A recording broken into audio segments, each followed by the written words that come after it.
voi pișinii alegeți. Moldoveanca, nu vedeți? Pentru că merg la concurs, nu vreau să mai am probleme cu sonorizarea.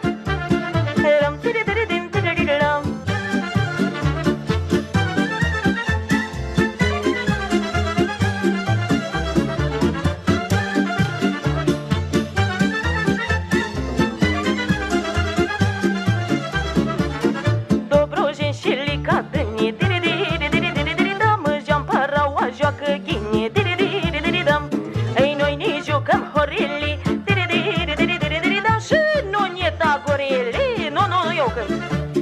Orașa moldovenească, și ni vrea să o învârtească, ei munte și basarabeni, și veniți toți și-mi petreci, și voi la joc pișini ați luat. Noi cu toate om juca.